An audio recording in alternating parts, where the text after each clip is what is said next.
ሰላም ጤና ይስጥልን ክቡራትና ክቡራን እንደምናላችሁ። ማንቸስተር ዩናይትድ ወደ አውሮፓ ቻምፒየንስ ሊግ ተሳትፎ በጣም በእጅጉ ተቃርቧል። ዘንድሮ ባልተሳተፈበት ውድድር ላይ በቻምፒየንስ ሊግ ብቻ አይደለም በዩሮፓ ሊግም በዩሮፒያን ኮንፈረንስ ሊግ ላይ የሚያሳትፈውን ደረጃ ይዞ አላጠናቀቀም ነበር። አሁን ግን ወደ አውሮፓ ቻምፒየንስ ሊግ ተሳትፎ በጣም እየቀረበ ይገኛል። ቼልሲ አባካኝ ሆኖ ከዛ በተጨማሪም እንግዲህ ጥርስ የለሽ ስለት አልባ የሆነውን ቼልሲ የተመለከትንበት ጨዋታ ነበረ። ስለ ሊያም ሮዜነር ቡድንና ስለ ማንቸስተር ዩናይትድ ጨዋታ ነጥቦችን እያነሳን ትናንትና ስለነበረው ተቃውሞም ጥቂት ነጥቦችን እየነገርናችሁ እንቆያለን። ዛሬ ደግሞ አርሰናል ከማንቸስተር ሲቲ ያመቱ ትልቁ ጨዋታ ወሳኙ በሚዛን ደረጃ ብንመዝነው በጣም ከበድ ያለው ጨዋታ ይደረጋል። በዚህ ጨዋታ ላይ አንድ ሁለት ጉዳዮችን እናነሳለን። ዳቪድ ራያን ከጃንሉጂ ዶናሩማ እንዲሁም ደግሞ አርሰናል ይህንን ጨዋታ ለማሸነፍ ምን ማድረግ አለበት፣ የፔፕ ጋርዲዮላና የሚኬል አርቴታ የቅርብ ጊዜ ልዩነቶች ምንድን ናቸው፣ በፔፕ ቡድን ውስጥ ያለ ሚኬል አርቴታ ያጣው ነገር ምንድን ነው ተብሎ እየተነሱ ያሉ ጥያቄዎች አሉ። የአንቶኒዮ ኮንቴን፣ የሮቤርቶ ዲዘርቢን ሌሎችንም ጉዳዮች የዝውውር ዜናዎችንም ይዘናል። በቻላችሁት በያላችሁበት አብራችሁን ቆዩ። መልእክቶቻችሁን ጻፉልን። ትናንትና የመጡልን ሀሳብ አስተያየቶች አሉ። እነሱንም ወደ በኋላ ላይ እያስተናገድን እንቆያለን። ዛሬ ግን ለአርሰናል ጨዋታ ዝግጅት አንዳንድ ነጥቦችን ስንመለከት ነበረ። ከሚነሱ ጉዳዮች መካከል አርሰናል በየትኛው መንገድ እንግዲህ ቢጫወት ነው ጥሩ ከሚለውም በተጨማሪ ማን ቢሰለፍ፣ በተለይ ደግሞ ከፊት መስመር ላይ ቪክተር ዮኬሬሽ ወይም ደግሞ ከኤቨርስ በአማራጭነት ሊቀመጡ ይችላሉ። ሚኬል አርቴታ ማን ነው ማስቀደም ያለበት፣ ማንንስ ያስቀድማል ብላችሁ ታስባላችሁ? እኛ የራሳችንን ሀሳቦች ቁጥሮችን አስደግፈን እየነገርናችሁ እንቆያለን። በቻላችሁት አብራችሁን ቆዩ። መልእክቶቻችሁን ጻፉልን። ሁሌ እንደምንለው ነው ቪዲዮቻችንን ብዙ ሰው ጋር እየደረሱ አይደለም።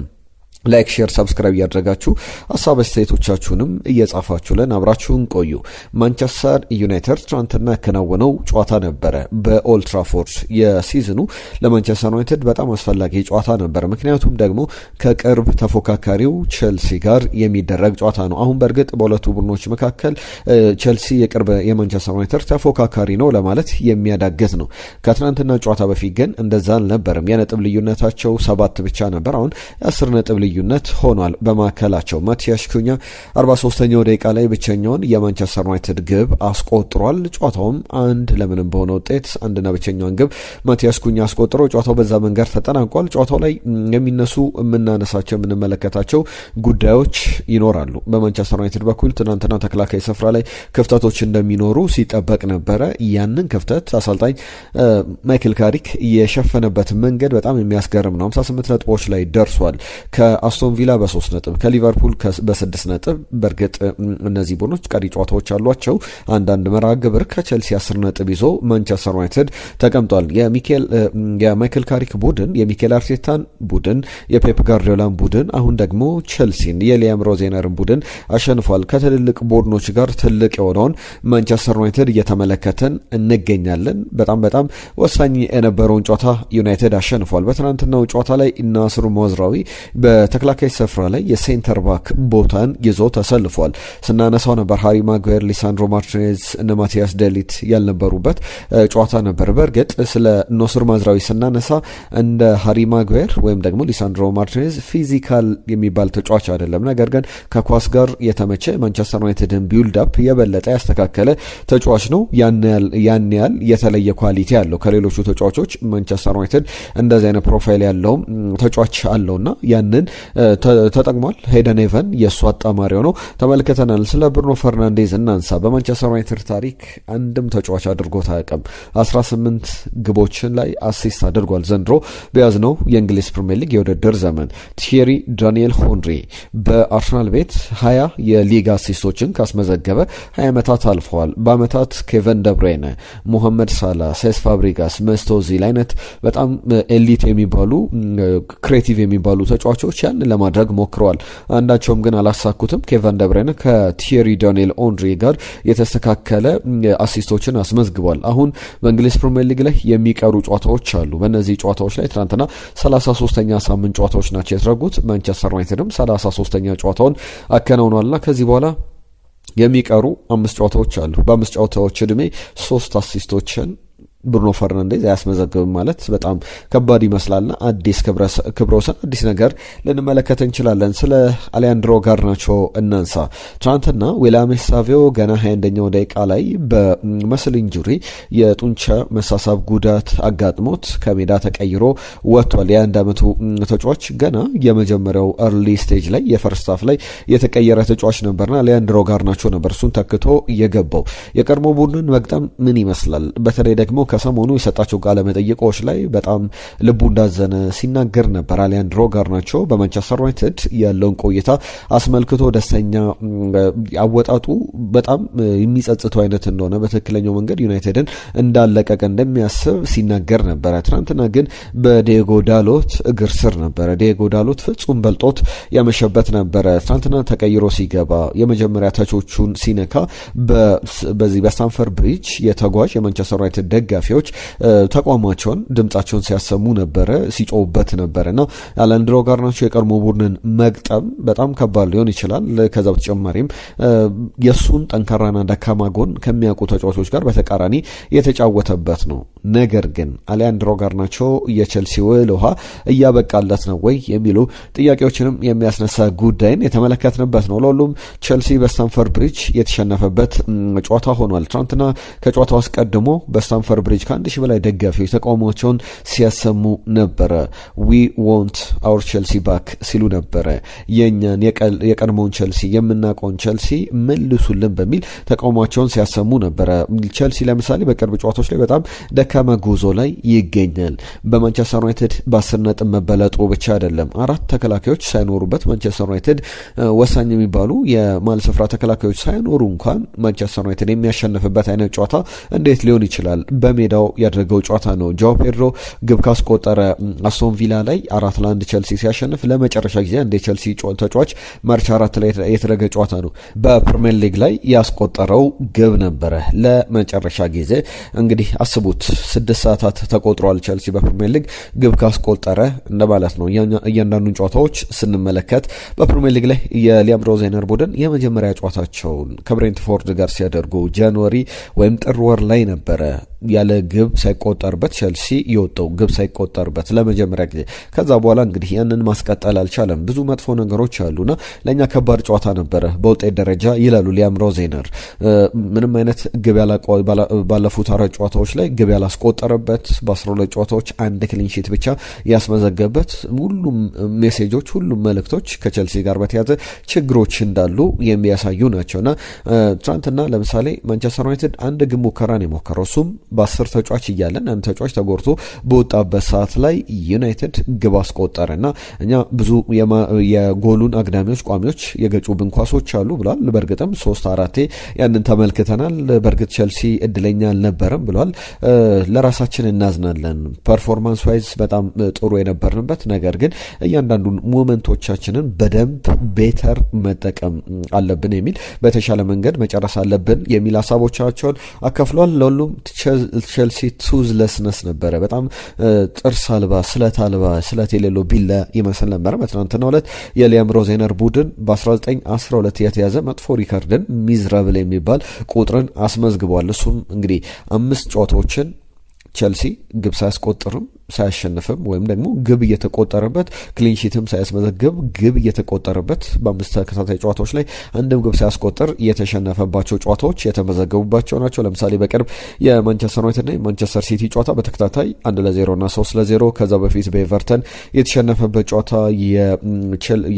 የዚህ የፓሪስ ሰን ጀርመንም ጨዋታ ይታወሳል። ከኒውካስል ዩናይትድ ጋርም 1-0 የተሸነፈበት፣ ምናልባት በኤፍኤ ካፕ የፖርት ቫሊን ጨዋታ 7-0 አሸንፏል። ነገር ግን ቼልሲ በዛ መልካም ጉዞ ላይ ነው ወይ የሚለው በጣም የሚያነቃቃ ሀሳብ አይደለም እና ሊያም ሮዜነር ሊያስቡበት፣ ቼልሲም ሊጠነቀቅ፣ ከዚህ በኋላ የቻምፒየንስ ሊግ ቦታ እየራቀው ይገኛልና ተራራ እንደመግፋት እየራቀው እንዳለ መመልከት ይቻላል። ዊሊያም ሳቪዮ ተጎድቶ ከወጣ በኋላ በመልበሻ ቤት ሲያለቅስ እንደነበረም አሰልጣኙ ተናግሯል። ለሁሉም ብዙ ማለት ይቻላል። እዚህ ጨዋታ ላይ ጥቂት ነጥቦችን አነሳን። ወደ ሌሎች ጉዳዮቻችን እንለፍ። ትናንትና ቶትናም ሆትስፐር ከብራይተን ያደረጉ ጨዋታ ነበረ በቶትናም ሆትስፐር ስቴዲየም። በጣም ቆንጆ ጨዋታ፣ በጣም ቆንጆ ግቦችን የተመለከትንበት። ፖሮ 39ኛው ደቂቃ ላይ ሚቱማ ወደ መጀመሪያው 45 መጠናቀቂያ 48ኛው ደቂቃ ላይ ግብ አስቆጠረ። ጭማሪ ደቂቃ ላይ ቻቪ ሲሞንስ 77ኛው ደቂቃ ላይ፣ ከዛ በኋላ ግን ሩተር 95ኛው ደቂቃ ላይ ግብ አስቆጥሮ የቶትናሞችን ልብ የሰበረበት 2-2 ጨዋታ የተጠናቀቀበት ነው። ለቶትናም ግን በጣም ወደ ጥሩ አቋማቸው የተመለሱበት መርሃ ግብር እንደነበረ በደንብ መመልከት ይቻላል። ሮቤርቶ ዲዘርቢ ከጨዋታው መጠናቀቅ በኋላ መልእክቶቻቸውን አስተላልፈዋል። ገና ውድድሩ አልተጠናቀቀም። አሁንም ቢሆን ቶትናም ይታወቃል በወራጅ ቀጠና ላይ ያለ ቡድን ነው። ነገር ግን ኢትስ ታፍ ብለዋል። አይኖ ከባድ ነው፣ በጣም ከባድ ሁኔታ ውስጥ ያለ ነው። ነገር ግን ቀጣይ 5 ጨዋታዎች አሉ። ከነዚህ 5 ጨዋታዎች 15 ነጥቦችን የማግኘት ሁሉንም ጨዋታዎች የማሸነፍ ቡድኑ አቅም አለው። እንደዚህ ስትሉኝ መስማት እንደዚህ ብዬ ስናገር መስማት ለእናንተ ከባድ ሊሆን ይችላል። እስቲ የዛሬውን ጨዋታ ተመልከቱ፣ ተጫዋቾቻችንን ተመልከቱ፣ አናሊሲስ ስሩበት፣ ትንተና ስጡበት እንዴት ተሻሽለው እንደነበረና ይህ ቡድን 5 ተከታታይ ጨዋታ ማሸነፍ ይችላል። አሮጋንት እየሆንኩ አይደለም። ነገር ግን በዚህ በተጫዋቾቹ ኳሊቲ በተከታታይ ያንን ማድረግ በፕሪሚየር ሊግ ላይ ስለመትረፍ እያሰቡ ይገኛሉ። በፕሪሚየር ሊግ ላይ በተለምዶ የሚነሳ ጉዳይ አለ። 5 ተከታታይ ጨዋታ ለማሸነፍ ሊከብድ ይችላል። ነገር ግን አንድ ቡድን ቢያንስ በውድድር ዓመቱ 40 ነጥቦችን ይዞ የሚያጠናቀቅ ከሆነ ከወራጅነት ስጋት ነፃ ነው ይባላል። አሁን ሊድስ ዩናይትድ ከወራጅነት ስጋት ነፃ ለመሆን ጥቂት አንድ ጨዋታ ቢያሸንፍ ከዛ ስጋት ይለቀቃል ተብሎ ይጠበቃል። ለምሳሌ በሊድስ ዩናይትድ 39 ነጥብና በሊቨርፑል መካከል ወይም በቸልሲ መካከል እንኳን ብናነጻጽረው የ9 ነጥብ ልዩነት ያክል ነው ያለውና በጣም ብዙ የሚባል ርቀት የላቸውም። ኖቲንጋም ፎረስት 16ኛ ደረጃ ላይ ይገኛል። ቶትናም 30 ነጥቦችን ይዟል። ከላይ ያሉት ዌስትሃም አንድ ቀሪ ጨዋታ አለው። ኖቲንጋም ፎረስትም በተመሳሳይ 31፣ 32፣ 33 ነጥቦች ላይ በተርታ የተቀመጡበት ነውና የእሳቸው ሀሳብ በጣም በትክክል የሚቀመጥ ነው ብሎ ማንሳት ይቻላል። ዛሬ የሚደረገውን ጨዋታ አነሳለሁ። ትናንትና ግን በስፔን የኮፓ ዴላሬ ፍጻሜ ተደርጎ ነበር። በዚህ ጨዋታ ላይ አስገራሚ ውጤት ተመልክተናል። አትሌቲኮ ደ ማድሪድ በሚያስገርም ሁኔታ ተሸንፏል። የባርሰሎናን ውጤት ከተመለከትን በኋላ ይህንን ጨዋታ በሪያል ሶሴዳድ ይሸነፋል ብሎ መገመት በጣም ከባድ ሊሆን ይችላል። ትናንትና በመጀመሪያው ጨዋታ ላይ አንደኛው ደቂቃ ላይ ነበር ግብ የተቆጠረበት በሪያል ሶሴዳድ አትሌቲኮ ማድሪድ። ከዛ በኋላ ዶሜላ ሉክማን 19ኛው ደቂቃ ላይ አቻ አደረጋቸው። ኦያርዛባል የመጀመሪያው 45 መጠናቀቂያ ላይ በፍጹም ቅጣት ምት ግብ አስቆጠረ። ነገር ግን ኡላያን አልቫሬዝ 83ኛው ደቂቃ ላይ ድጋሚ አቻ አደረጋቸውና አትሌቲኮ ማድሪድማ ያሸንፋል ሲባል ነበር። በመለያ ምት 4-3 በሆነ ውጤት ሪያል ሶሴዳድ አሸንፏል። እነዚህ ጨዋታዎች በደንብ ብዙ የሚባልባቸው ሊነሱ የሚችሉ ጉዳዮች እንደሆነ ይነሳል። አንዳንድ የአትሌቲኮ ማድሪድ ደጋፊዎች በጣም ሲያለቅሱ ተመልክተናል። አሰልጣኝ ዲየጎ ሲሞኒን በጣም በብስጭት የተመለከትንበት ምሽት ነበረ። ትናንትና የተመለከትነው ለሁሉም የትናንትና ጨዋታዎች እነዚህን ይመስላሉ። አርሰናል ከማንቸስተር ሲቲ የሚያደርጉት ጨዋታ የሚጠበቅ መርሃ ግብር ነው። በተለይ በጣም ወሳኝ የሚባሉ ጉዳዮች ያለበት መርሃ ግብር ነውና 12 ሰዓት ከ30 ሲል ይደረጋል። በዚህ ጨዋታ ዙሪያ ጥቂት ነጥቦችን ላንሳ። ትናንትና ግን የእናንተ ሀሳብ አስተያየቶች መጥተውልናል። በርካታ ጉዳዮችን አንስታችኋል። ለምሳሌ ቶትናም ከብራይተን 1-1 ይጠናቀቃል ያለን ሬድዋን ሁሴን የተባለው አድማጫችን የዘወትር አድማጫችን ነው። ከልብ እናመሰግናለን። ቸልሲ ማንቸስተር ዩናይትድን በሙሉ ሰዓት 2-1 በሆነ ውጤት ያሸንፋል የሚል ግምቱን ልኮልን ነበረ። ሳይፈዲን ከነገሌ ቦረና የጻፈልን መልእክቶች አሉ። ቸልሲ ከማንቸስተር ዩናይትድ፣ ማንቸስተር ዩናይትድ 3-2፣ ቶትናም ከብራይተንን በትክክል ገምቷል 2-2 ይጠናቀቃል ብሎ ኒውካስትልን በትክክል ገምቷል። በጣም ጥሩ ግምቶችን ልኮልናል። ሳይፈዲን የዘወትር አድማጫችን ነው። ከልብ እናመሰግናለን። ሰላም ደስቶች ማሜኔን ከሳውዲ አረቢያ አርሰናል ሲቲን 2-1 በሆነ ውጤት ያሸንፋል የሚል መልእክቱን ልኮልናል። በረከት ዳኛው እንዴት ናችሁ? አርሰናል እንደኔ ሀሳብ አርሰናል ከማንቸስተር ሲቲ አርሰናል ባያሸንፍ እንኳን ባቻ ቢመለስ በጣም ጥሩ ውጤት ነው። ምክንያቱም በ6 ነጥብ ርቆ ይገኛል። ቀጣይ ያለውን ሲዝን ሁሉ ይወስነዋል። ምክንያቱም አርሰናል ማንቸስተር ሲቲን በትንሽ ቡድን ነጥብ መጣላቸውን አንርሳ። ስለዚህ ያለቀ ጉዳይ አይደለም። ባቻ ውጤት ቢያጠናቅቅ አርሰናል የተሻለ ሊሆን ይችላል ብሎናል። ፓማባ የጻፈልን መልእክት አለ። ከልብ እናመሰግናለን። ነጅብ ሰንግሮ ከናይሮቢ ኬንያ ቸልሲ አሁንም ቢሆን ድል ለቼልሲ ብሎ ነበረ። በጣም እየተቸገረ እንዳለ አንስቷል። ከዛ በተጨማሪ ማንቸስተር ዩናይትድ ከቼልሲ 3-2 ሲቲ ደግሞ አርሰናልን 3-2 ያሸንፋል የሚል ግምቱ ልኮልን ነበረ። ዛሬን በጉጉት እየጠበቅኩ ነው ያለን አድማጫችን አህመድ ከጅቡቲ ነው። የአርሰናልና የማንቸስተር ሲቲን ጨዋታ እመኑኝ አርሰናል አቻ ቢወጣ እንደ 3 ነጥብ ካሸነፈ እንደ 6 ነጥብ እቆጥርለታለሁ፣ ካላሸነፈ ግን መከታተሌን እጠራጠራለሁ ብሏል አህመድ ከጅቡቲ። ነገር ግን እንግዲህ ሁሌ እግር ኳስ የአንድ ጨዋታ ጉዳይ አይደለምና መመልከታችሁን የምታቆመው አይመስልም። ነገር ግን ሲናየዋለን በጊዜ ሂደት። ሙባረክ ሰላም ቤስቶች ከደቡብ አፍሪካ ሙባረክ የጻፈልን መልእክት ነው። ከፍሪ ስቴት ያነሳቸው ጉዳዮች አሉ። ኤንዞ ፈርናንዴዝን ነው ከቼልሲ ቢወጣ በሱ ምትክ የፓላሱ አማካኝ ቢመጣ የተሻለ ነው ብሎናል። አዳም ዋርታንን በተመለከተ ነው ከውዝግብ የሚለይ ተጫዋች አይደለም ብሎናል። ሽመልስ ከኳታርዷ የተለያዩ ሀሳቦችን አንስቶልናል። ከልብ እናመሰግናለን። ቶትናም ያሸንፋል፣ ቼልሲ ደግሞ ከማንቸስተር ዩናይትድ ጥሩ ጨዋታ እናያለን ብዬ ጠብቃለሁ የሚል መልእክቱን ልኮልናል። ሁሉም በርከት ያሉ ጉዳዮችን ያነሳንበት ቆይታችን አሁንም ይቀጥላል። አርሰናል ከማንቸስተር ሲቲ፣ ዳቪድ ራያ ከዶናሩማ በኢታድ ስቴዲየም የሚጠበቅ ፍልሚያ ነው። አንደኛውን ፕሎት አንስተን ነው ትናንትና ስለ ጋብርኤል ማጋሌሽ እና ሃርሊንግ ብራውት ሃላንድ ስናነሳ ነበረ። ሃርሊንግ ብራውት ሃላንድ እኔ ማንቸስተር ሲቲ የሚከፍለኝ ራሴን በጥሩ ሼፕ በጥሩ ብቃት ላይ ለመገኘት ነው፣ ስለዚህ ያን ማክበር አለብኝ ሲል ነበርና እንደዚህ አይነት ትልልቅ ጨዋታዎች ላይ ደግሞ ማንቸስተር ሲቲ ሃርሊንግ ብራውት ሃላንድን ይፈልጋል። ስለ ሌሎች ተጫዋቾች ግን እናነሳለን። ከነዚህ ተጫዋቾች በተጨማሪ ዶናሩማ ምን አይነት ተጫዋች ነው፣ ዳቪድ ራያስ የሚለውን አንዳንድ ነጥቦችን ማንሳት ይኖርብናል። አርሰናል በጣም ማሲቭሊ በጣም ጥሩ ቡድን ነበር በመከላከል። ነገር ግን የሲዝኑ ጥቂት ሞመንቶች ከሰንደርላንድ ጋር ከአስቶን ቪላ ጋር የጣላቸው መጨረሻ ደቂቃ ላይ የገቡበት ግቦች በጣም ዋጋ የሚያስከፍሉ ናቸው። ማንቸስተር ሲቲም እንደዚህ አይነት አጋጣሚዎች አሉ። የአርሰናል የራሱ የመጀመሪያ ጨዋታ ላይ ባለቀ ሰዓት ላይ ገብርኤል ማርሴሊ ያስቆጠራት ግብ ለምልክት ልትነሳ ትችላለች። ብዙ አጋጣሚዎችን ማንሳት እንችላለን። ዶናሩማና ዳቪድ ራያን በወረቀት ደረጃ ስንመለከታቸው ዶናሩማ ፊዚካሊ በጣም ግዙፍ በጣም ጥሩ ግብ ጠባቂ ነው። በእርግጥም በወረቀት ላይ ብቻ ሳይሆን እንዲሁ ቁጥሮቹም ፐርፎርማንሱም እንደዛ የሚገልጽ ነው። ነገር ግን በሲዝኑ የውድድር ዓመት ላይ ያለውን ጉዞ ስንመለከት እንግዲህ ዶናሩማ የማዕዘን ምቶች ላይ ይቸገራል። አርሰናል ደግሞ ጥንካሬው የማዕዘን ምቶች ነው እና ምናልባት ማንቸስተር ሲቲ እቅዶችን ይዞ መግባት ይኖርበታል። የአርሰናልን የማዕዘን ምቶች ለመቆጣጠር ኢንስዊንግ ከሚባሉ እንደዚህ ወደ ግቡ ከርል እያደረጉ ከሚገቡ ወይም ከሚሻሙ የማዕዘን ምቶች መካከል ዘንድሮ 4 ግቦች ተቆጥሮበታል። አንደኛው የቀድሞ አርሰናል ተጫዋች ኮንስታንቲኖስ መቭራፓኖስ ከዌስትሃም ጋር ሲቲ ባደረገው ጨዋታ አንድ ላይ ሲጠናቀቅ ያስቆጠራት ግብ ነው። ቶትናም ሆትስፐር ግብ አስቆጥሯል። ሌሎችንም ጨዋታዎች መጥራት ይቻላል። ዶናሩማ ፊዚካሊቲው ላይ ጥያቄ የተነሳባቸው አጋጣሚዎች ከኳስ ጋር ምቾት ያለውም ተጫዋች እንዳልሆነ ይታወቃል። ከዛ ውጭ ግን ያሉ ነገሮችን ስንመለከት እንደ ዶናሩማ ዳቪድ ራያ ደግሞ በተመሳሳይ የአየር ላይ ኳሶች ላይ በጣም ክሌም በማድረግ የማዕዘን ምቶች ላይ አርሰናልን በመታደግ ረገድ በጣም ጥሩ የሚባል ግብ ጠባቂ ነው። የሁለቱን ልዩነት በዛሬ ጨዋታ ላይ ሌላ ክሊንሺት ማን ያስመዘግባል? የሲዝኑ ምርጥ ግብ ጠባቂነት ላይ ምናልባት አሻራ ሊያሳርፉበት የሚችሉበት አይነት ጨዋታ ነው። በአጥቂ ቦታ ላይ ደግሞ ቪክተር ዮኬሬሽን እናንሳ። ቪክተር ዮኬሬሽ እንግዲህ አርሰናል ትክክለኛ የሚባል አውት ኤንድ አውት ስትራይከር ቪክተር ዮኬሬሽ አለው። ነገር ግን ፐርፎርማንስ ዋይዝ በጣም ጥሩ ነው ወይ ብለን ጥያቄ ስናነሳ በጣም ጥያቄዎች አሉ። ቀደም ሳነሳላችሁ ነበር። ቪክተር ዮኬሬሽ ነው ከሀቨርስ ነው በዛሬ ጨዋታ ላይ መሰለፍ ያለበት? አሰልጣኝ ሚኬል አርቴታስ ማንን ይመርጣል የሚለው የሚነሳ ነው። ቪክተር ዮኬሬሽ በመጀመሪያ የውድድር ዓመቱ ላይ በአጠቃላይ ከ18 በላይ ግቦችን ለአርሰናል አስቆጥሯል።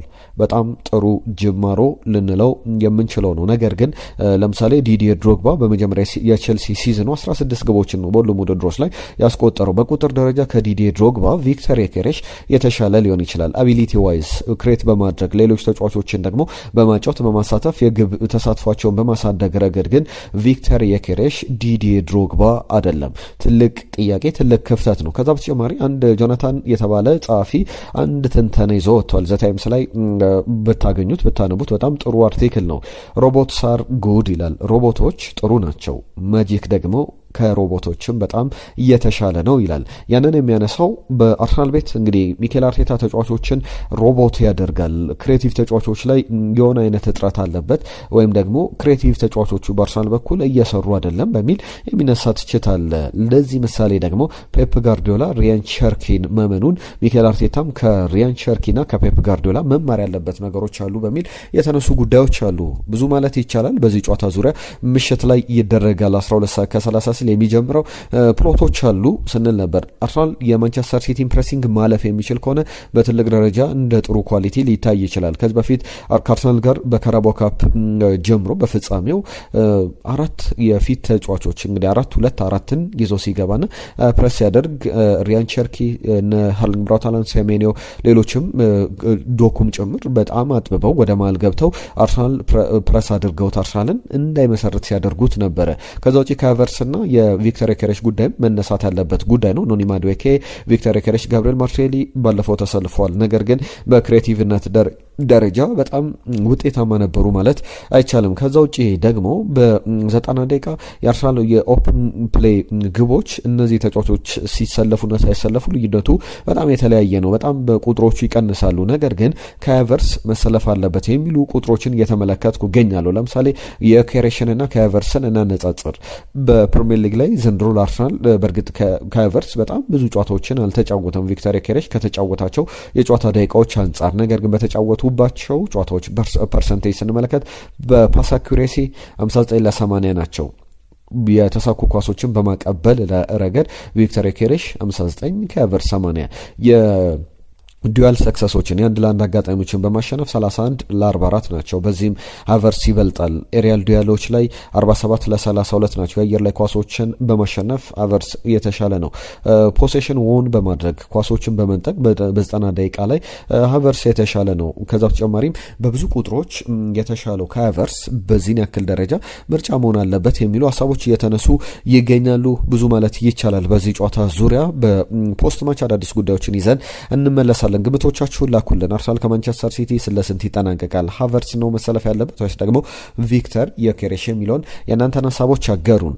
ከትናንትና ጨዋታዎች ጋር በተያዘ ናፖሊ ዳግም ተሸንፏል በጣሊያን ሴሪያ ላይ ና ትናንትና ከጨዋታው መጠናቀቅ በኋላ አንድ መነጋገር የሆነ ጉዳይ አለ። ከዚህ በፊት የደላውረንቲስ በጣም የኦሊውድ ሰው ናቸው። የፊልም ኢንዱስትሪ ላይ ትልቅ ስም ያላቸው የናፖሊው ባለቤት የናፖሊው ፕሬዚዳንት የሚያነሷቸው በጣም አነጋጋሪ አስተያየቶች አሉ። ከጃሉካ ዲማርዚዮ ጋር የሰጡት ሀሳብ ነበር። አንቶኒዮ ኮንቴ ወደ ጣሊያን ብሔራዊ ቡድን ቢሄድ እየተባለ ሲነሳ ነበርና ዲማርዚዮ ጠይቋቸው ነበረ እና ደላውረንቲስ ካነሷቸው ጉዳዮች መካከል ወደ ናሽናል ቲሙ ቢሄድ ቢጠይቀኝ ለጣሊያን ብሔራዊ ቡድን ኮንቴን እለቃለሁ፣ አበድራለሁ አይነት ቃል በቃል አውድሌንድ ሂም ኢፍ ያስክድሚ ከጠየቀኝ ብለው ሀሳባቸውን ሰንዝረው ነበር ደላውረንቲስ እና በዚህ ጉዳይ ላይ ተጠይቆ ነበረ። አንቶኒዮ ኮንቴ በጣም ነውጠኛ የሚባል አሰልጣኝ ነው።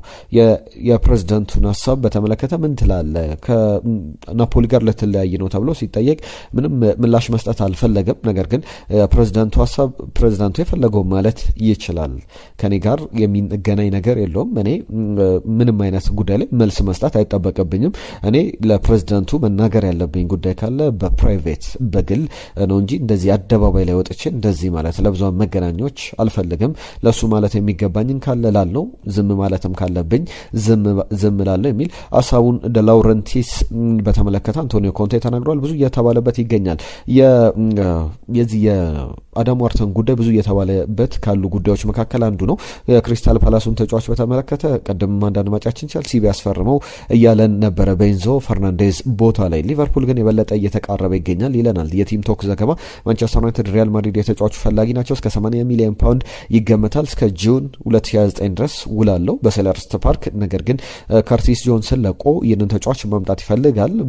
በዛ ቦታ ላይ በደንብ ተጫዋች ያስፈልጓል እየተባለ ይገኛል። አሁንም ቢሆን የአርሰናልና የጀርሚ ሞንጋ ጉዳይ በተደጋጋሚ እየተነሳ ይገኛል። ዘቴሌግራፍ አሁንም ተጨማሪ ዘገባዎችን ይዞ ወጥቷል። ትናንትና ማንስቼላችሁ ነበር። ሞንጋ የአርሰናል ተጫዋች ሊሆን የሚችልበት እድል አለ። አርሰናል ይህንን የ16 ዓመት የሌስተር ሲቲ ተጫዋች ለማስፈረም ጥረት እያደረገ ይገኛል። እንግዲህ ዘንድሮ 25 ጨዋታዎችን በቻምፒየንሺፕ ተጫውቷል።